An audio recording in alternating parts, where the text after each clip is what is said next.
എളുപ്പത്തിൽ ഒരു ചക്ക വരട്ടി എങ്ങനെ ഉണ്ടാക്കാൻ നോക്കാം. ഞാൻ ഇവിടെ 650 ശർക്കര എടുത്തിട്ടുണ്ട്. അത് നന്നായി ഉരുക്കിയെടുക്കാം. ചക്ക നമുക്ക് ചുള കുരുവൊക്കെ കളഞ്ഞ് കുക്കറിൽ വേവിച്ചെടുക്കാം.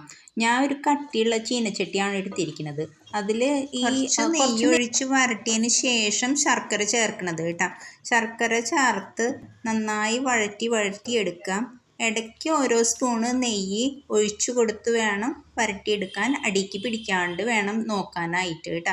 ചെറിയ തീയിൽ, അധികം വലിയ തീയിലല്ലാണ്ട് മീഡിയം തീയിൽ വെച്ചിട്ട് വേണം ഉണ്ടാക്കാനായിട്ട് കേട്ടോ.